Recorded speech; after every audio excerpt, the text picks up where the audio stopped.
بسم اللہ الرحمن الرحیم۔ السلام علیکم۔ اس ویڈیو میں ہم کتاب احیاء العلوم جلد نمبر 2 یعنی بک نمبر 2 کو آگے کنٹینیو کریں گے۔ اس سے پہلے اگر آپ نے سبسکرائب نہیں کیا تو سبسکرائب کر لیں اور بیل آئیکن پریس کر دیں۔ تو شروع کرتے ہیں۔ سیدنا جنید بغدادی رحمۃ اللہ علیہ کا خواب۔ سید الطائفہ حضرت سیدنا جنید بغدادی علیہ رحمہ فرماتے ہیں، میں نے شیطان کو خواب میں دیکھا اور اس سے پوچھا کیا تو صوفیہ پر بھی قابو پاتا ہے؟ شیطان نے جواب دیا، ہاں، 2 مقام ایسے ہیں جہاں مجھے ان پر دخل اندازی کا موقع مل جاتا ہے، ایک وقت سماع اور دوسرا دیکھنے کے وقت۔ آپ رحمۃ اللہ تعالیٰ علیہ نے جب یہ خواب بیان کیا تو ایک بزرگ نے فرمایا، اگر میں شیطان کو خواب میں دیکھتا تو اس سے کہتا تو کتنا احمق ہے، بھلا جو شخص سنتے وقت اللہ عز و جل کی طرف سے سنے اور دیکھتے وقت اسی کی طرف دیکھے تو اس پر کیسے قابو پا سکتا ہے؟ یہ سن کر سید الطائفہ حضرت سیدنا جنید بغدادی علیہ رحمہ نے فرمایا، آپ نے سچ کہا۔ تیسرا ادب، قوال جو کچھ کہے اسے توجہ سے سنے، دل کو حاضر رکھے اور ادھر ادھر التفات کم کرے۔ سننے والوں کے چہروں کی طرف دیکھنے سے بچے، جن پر وجد کی کیفیت طاری ہو ان کی طرف بھی نظر نہ کرے۔ اپنی اور اپنے دل کی نگرانی میں مشغول رہے اور دیکھے کہ اللہ عز و جل اپنی رحمت سے اس کے باطن میں کیا داخل فرماتا ہے۔ ایسی حرکت سے بچے جو رفقائے مجلس کے لیے تشویش کا باعث بنے، چنانچہ ظاہری جسم و اعضاء کو ساکن رکھے، کھانسی اور جماعی سے پرہیز کرے، سر جھکا کر اس طرح بیٹھے گویا قلبی استغراق کے ساتھ کسی سوچ میں ڈوبا ہوا ہے۔ تالی بجانے اور رقص کرنے سے بچے، نیز کوئی بھی فعل بناوٹ، تکلف اور دکھاوے کے لیے نہ کرے، دوران سماع غیر ضروری گفتگو نہ کرے۔ اگر اس پر وجد کا غلبہ ہو اور غیر اختیاری طور پر اعضاء کو حرکت دینے لگے تو ایسی صورت میں وہ معذور ہے۔ جب یہ حالت ختم ہو جائے تو سکون کی طرف لوٹ آئے۔ محض شرم کے باعث دیر تک وجد میں نہ رہے کہ لوگ کہیں گے کہ فلاں شخص کا وجد بہت مختصر تھا، اور نہ ہی اس خوف سے مصنوعی وجد کرے کہ وجد نہ کرنے کی صورت میں لوگ اسے سخت دل کہیں گے۔ حکایت، ایک نوجوان کا حقیقی وجد۔ ایک نوجوان حضرت سید الطائفہ حضرت سیدنا جنید بغدادی علیہ رحمہ کی صحبت میں رہا کرتا تھا۔ جب بھی وہ کوئی ذکر وغیرہ سنتا تو چیخنا چلانا شروع کر دیتا۔ ایک دن آپ رحمۃ اللہ تعالیٰ نے اس نوجوان سے فرمایا، اگر دوبارہ ایسا کیا تو میرے ساتھ نہ رہنا۔ اس کے بعد وہ اپنے نفس پر کنٹرول کرتا، حتیٰ کہ شدت ضبط کی وجہ سے اس کے جسم کے ہر بال سے پانی نکلنا شروع ہو جاتا، مگر چیختا چلاتا نہ۔ ایک دن اپنے آپ پر انتہائی کنٹرول کی وجہ سے اس کا گلا گھٹنے لگا تو اس نے ایک زوردار چیخ ماری اور اس کا دل پھٹ گیا، جس سے اس کی جان نکل گئی۔ سیدنا موسیٰ علیہ السلام کی وعظ و نصیحت۔ منقول ہے کہ سیدنا موسیٰ کلیم اللہ علیہ نبینا علیہ السلام نے بنی اسرائیل کو وعظ و نصیحت فرمائی تو ان میں سے ایک شخص نے اپنے کپڑے پھاڑ ڈالے۔ اللہ عز و جل نے آپ علیہ السلام کی طرف وحی فرمائی کہ اس سے فرما دو میرے لیے اپنے دل کے ٹکڑے کرے، کپڑے نہ پھاڑے۔ 30 سال غیبت کرنے سے بھی برا عمل۔ حضرت سیدنا ابو القاسم ابراہیم بن محمد نصر آبازی علیہ رحمہ نے حضرت سیدنا ابو عمر و بن عبید رحمۃ اللہ علیہ سے فرمایا، میں کہتا ہوں کہ جب لوگ جمع ہوں اور ان کے ساتھ کوئی قوال گا رہا ہو تو یہ کام لوگوں کی غیبت کرنے سے بہتر ہے۔ حضرت سیدنا ابو عمر رحمۃ اللہ تعالیٰ علیہ نے فرمایا، سماع میں ریاکاری کرنا یعنی اپنی وہ حالت ظاہر کرنا جو تمہارے اندر نہ ہو، 30 سال غیبت کرنے سے بھی برا ہے۔ وجد میں ضبط کرنا کمال ہے۔ رہا یہ سوال کہ افضل کون ہے، وہ شخص جس پر سماع اثر انداز ہو لیکن وہ اس کے اثر کو خود پر ظاہر نہ ہونے دے بلکہ ضبط سے کام لے، یا وہ جو ضبط سے کام نہ لے سکے اور اس پر سماع کا اثر دکھائی دے؟ اس کا جواب یہ ہے کہ اثر ظاہر نہ ہونا کبھی تو سامع میں وجد کی کمی کے باعث ہوتا ہے۔ اگر ایسا ہے تو سامع کا نقص ہے، اور کبھی وجد تو کبھی ہوتا ہے لیکن اعضاء پر چونکہ کامل کنٹرول ہوتا ہے اس لیے اس کا اثر اعضاء پر ظاہر نہیں ہوتا۔ یہ صورت کمال میں داخل ہے۔ کبھی اثر ظاہر نہ ہونے کی وجہ یہ ہوتی ہے کہ سالک مسلسل وجد کی حالت میں رہتا ہے، جس کی وجہ سے سماع کا کوئی نمایاں اثر نہیں ہوتا، اور یہ کمال کی انتہا ہے، کیونکہ اہل وجد عموماً دائمی وجد میں نہیں رہتے، تو جو دائمی وجد میں ہو وہ حق سے وابستہ اور شہود عین کا ملازم ہے۔ اسے عارض ہونے والے احوال متغیر نہیں کرتے، اور خلیفہ اول امیر المومنین حضرت سیدنا ابو بکر صدیق رضی اللہ عنہ کے اس قول، ہم بھی تمہاری طرح تھے پھر ہمارے دل سخت ہو گئے، کا اسی طرف اشارہ ہے، یعنی ہمارے دل قوی اور مضبوط ہو کر اس حالت کو پہنچ گئے کہ تمام احوال میں وجد کی طاقت رکھتے ہیں۔ نیز ہم دائمی طور پر قرآن کے معنی سنتے رہتے ہیں، اس لیے قرآن پاک ہمارے حق میں نیا اور اجرمی نہیں کہ اس سے متاثر ہوں۔ حاصل یہ ہے کہ وجد کی قوت تحریک پیدا کرتی ہے، جبکہ قوت عقل اور قوت تمسک ظاہری اعضاء کو کنٹرول کرتی ہے۔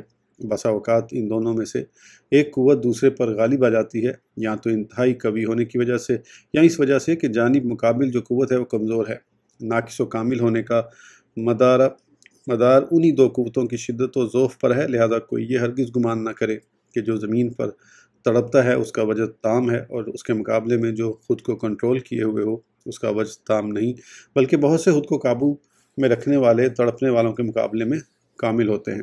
سید الطائفہ حضرت سیدنا جنید بغدادی علیہ رحمہ ابتدا میں سما سن کر وجد میں آ کر جھوم اٹھتے، بعد میں پرسکون اور غیر متحرک رہنے لگے۔ کسی نے ان دونوں حالتوں کے متعلق دریافت کیا تو جواب میں یہ آیت مبارکہ تلاوت کی، وَتَرَى الْجِبَالَ تَحْسَبُهَا جَامِدَةً وَهِيَ تَمُرُّ مَرَّ السَّحَابِ صُنْعَ اللَّهِ الَّذِي أَتْقَنَ كُلَّ شَيْءٍ، سورہ النمل ترجمہ۔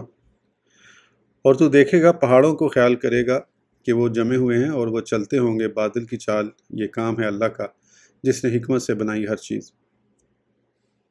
اس میں اس بات کی طرف اشارہ ہے کہ دل تڑپتا اور ملکوت کی سیر کرتا ہے اور ظاہری اعضاء ساکن رہتے ہیں۔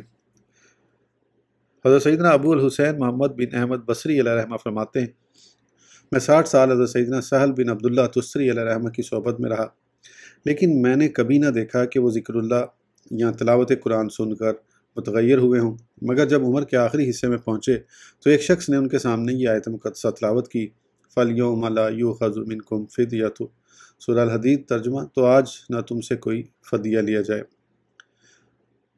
تو میں نے دیکھا کہ ان پر ایسی کپکپی طاری ہوئی، یوں لگا کہ آپ گر پڑیں گے۔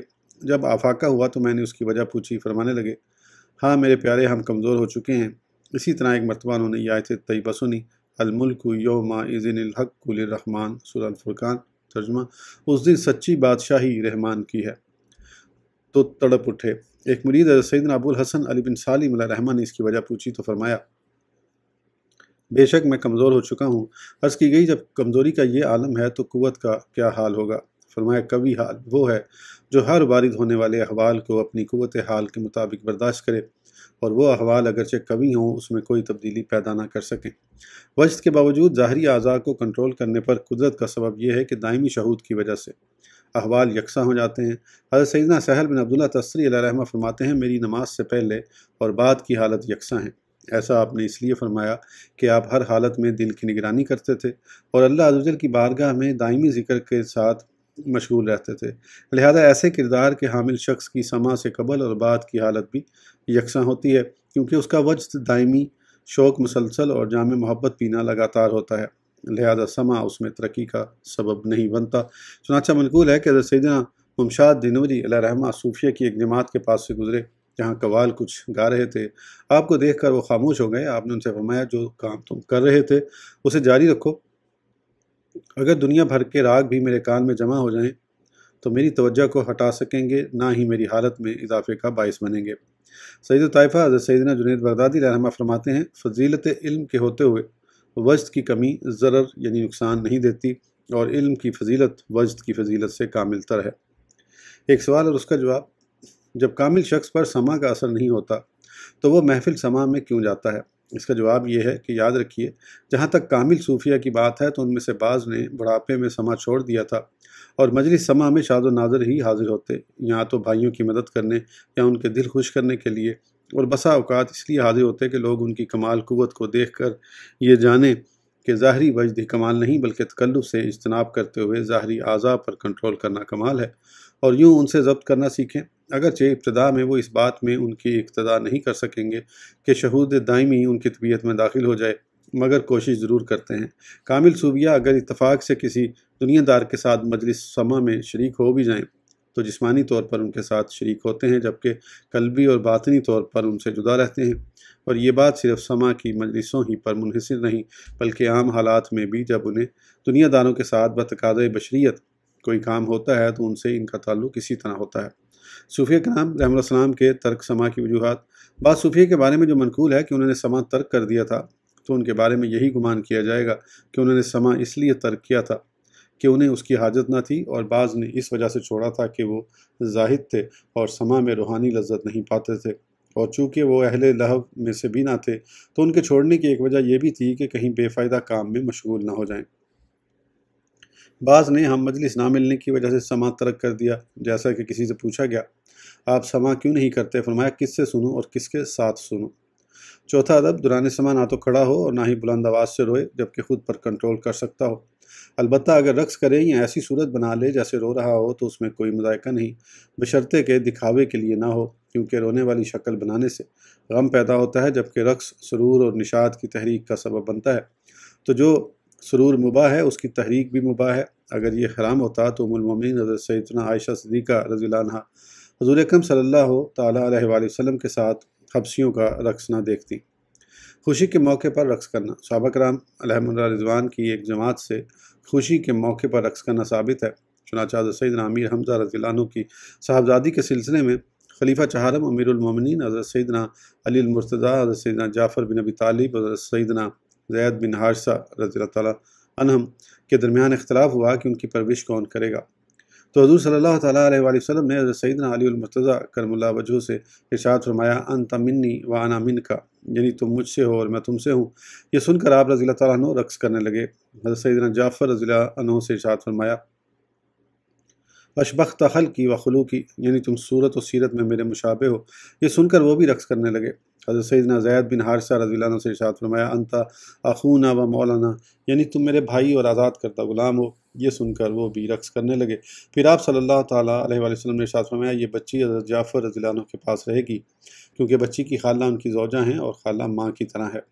ایک روایت میں ہے کہ آپ صلی اللہ تعالیٰ علیہ وآلہ وسلم نے ام المومنین حضرت سیدنا عائشہ صدیقہ رضی اللہ عنہا سے ارشاد فرمایا آتحبین ان تنظری الی زفان الحبشاتی، یعنی کیا تم حبشیوں کا ناچ دیکھنا چاہتی ہو؟ رقص کا حکم، رقص خوشی اور شوق کی وجہ سے ہوتا ہے، لہذا اس کا وہی حکم ہوگا جو خوشی کا ہے کہ اگر خوشی محمود ہے اور رقص اس میں اضافے کا سبب بنتا ہے تو رقص محمود ہے، اور اگر خوشی مباح ہے تو یہ بھی مباح ہوگا، اور اگر خوشی مذموم ہے تو رقص بھی مذموم ٹھہرے گا۔ تاہم اس کی عادت بنا لینا اکابرین اور پیشوایان دین کے منصب کے لائق نہیں، کیونکہ رقص عام طور پر لہو و لعب کی وجہ سے ہوتا ہے، اور جو کام لوگوں کی نظروں میں صورتاً لہو و لعب ہو اس سے اجتناب کرنا ایسے شخص کے لیے ضروری ہے جس کی لوگ پیروی کرتے ہوں، تاکہ لوگوں کی نظروں میں وہ حقیر نہ ہو، ورنہ لوگ اس کی اقتداء ترک کر دیں گے۔ سما میں کپڑے پھاڑنا، جہاں تک سما سن کر کپڑے پھاڑنے کا تعلق ہے تو اس کی بالکل اجازت نہیں، مگر یہ کہ آدمی اپنے اختیار میں نہ رہے، اور کوئی بعید نہیں کہ غلبہ وجد کی وجہ سے بندہ اتنا مدہوش اور بے خود ہو جائے کہ اسے اپنے کپڑے پھاڑ ڈالنے کا علم ہی نہ ہو، یا علم تو ہو لیکن وہ اس مجبور شخص کی طرح ہو جسے خود پر کنٹرول نہ ہو۔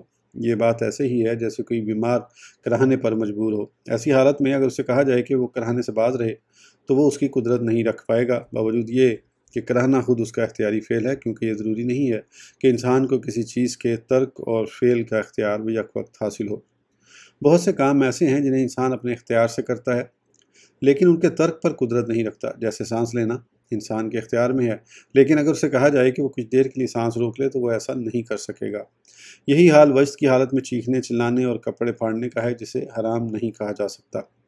حضرت سیدنا سری سکتی علیہ رحمہ کے سامنے شدت وجد اور غلبہ حال کا تذکرہ کیا گیا تو آپ نے فرمایا یہ ایسا شخص ہے جس کے چہرے پر اگر تلوار کا وار کر دیا جائے تو اسے اس کا احساس نہ ہو۔ اس بات کو بعید جانتے ہوئے دوبارہ پوچھا گیا، لیکن اصرار کے باوجود آپ نے کچھ نہ بتایا، اور حضرت نے جو فرمایا اس کا مطلب یہ ہے کہ وجد بسا اوقات بعض حالات میں اس حد تک بھی پہنچ جاتا ہے۔ خرقہ کی تقسیم، سما اور وجد سے فراغت کے بعد بعض صوفیہ کو دیکھا گیا ہے کہ وہ نئے کپڑوں کو پھاڑ دیتے اور انہیں ٹکڑے ٹکڑے کر کے لوگوں میں تقسیم کر دیتے ہیں اور اسے خرقہ سے تعبیر کرتے ہیں۔ ایسا کرنا مباح ہے بشرطے کہ وہ ٹکڑے مربع شکل میں کاٹے گئے ہوں، اس لیے کہ ایسے ٹکڑوں کو کپڑوں اور جائے نماز میں بطور پیوند استعمال کرنا ممکن ہے۔ قمیض سینے کے لیے تھان سے کپڑا کاٹا جاتا ہے اور اسے کوئی ضائع کرنے سے تعبیر نہیں کرتا، اس لیے کہ ایسا کسی غرض کے لیے کیا جاتا ہے۔ یوں ہی کپڑوں میں پیوند لگانا چھوٹے چھوٹے ٹکڑوں کے بغیر ممکن نہیں، اور یہی بات اس کی غرض ہے۔ لہذا کپڑوں کے چھوٹے چھوٹے ٹکڑے کر کے اسے لوگوں میں تقسیم کرنا تاکہ خیر سب کو عام ہو ایک مباح مقصد ہے۔ یہی وجہ کہ ہر مالک کو اختیار ہے کہ وہ اپنے تھان کے 100 ٹکڑے کر کے اسے فقیروں میں تقسیم کر دے، لیکن بہتر یہ ہے کہ وہ ٹکڑے اتنے بڑے ہوں کہ ان سے نفع اٹھایا جا سکے۔ سما میں کپڑے پھاڑنے سے ہم نے اس صورت میں منع کیا ہے جب کپڑے کے بعض حصے کو اس طرح پھاڑا جائے کہ اس سے نفع نہ اٹھایا جا سکے، تو یہ محض ضائع کرنا ہے، اور ایسا کرنا اپنی ملکیت میں اختیار کے ساتھ بھی جائز نہیں۔ 5واں ادب، اگر کوئی شخص وجد میں سچا ہو، ریاکار نہ ہو اور نہ ہی بناوٹی طور پر اس نے خود پر وجد کی کیفیت طاری کی ہو، تو ایسا شخص اگر وجد میں اٹھ کھڑا ہو تو دیگر لوگوں کو بھی اس کی موافقت کرنی چاہیے۔ یوں ہی اگر کوئی شخص اپنے اختیار سے اٹھ کھڑا ہو، وجد کا اظہار مقصود نہ ہو اور کچھ اور لوگ بھی اس کے ساتھ اٹھ کھڑے ہوں تو ان کی بھی موافقت ضروری ہے، اس لیے کہ یہ بات ہم نشینی کے آداب میں سے ہے۔ اسی طرح اگر کسی گروہ کی عادت ہو کہ کسی وجد میں آنے والے شخص کا امامہ گر پڑے تو وہ اپنے امامے اتار دیتے ہوں، یا کپڑا پھٹ کر گر پڑے تو وہ اپنی چادریں اتار دیتے ہوں، تو ان امور میں موافقت کرنا حسن صحبت و معاشرت میں سے ہے۔ ایسی صورت میں مخالفت وحشت کا باعث ہے، اور ہر قوم کی ایک رسم ایک عادت ہوتی ہے، اور لوگوں کے ساتھ ان کے طور طریقوں کے مطابق اگر وہ غیر شرعی نہ ہوں زندگی گزارنا ضروری ہے، جیسا کہ حدیث مبارکہ میں بھی اس کی طرف اشارہ ملتا ہے، خاص طور پر جب ان طور طریقوں میں حسن معاشرت و حسن سلوک اور دلوں کو خوش کرنا پایا جائے۔ اس ویڈیو کے لیے اتنا ہی، پھر انشاءاللہ اگلی ویڈیو میں آگے کنٹینیو کریں گے۔ اس وقت تک کے لیے اجازت دیجیے، سبسکرائب کرنا نہ بھولیں۔ اللہ حافظ۔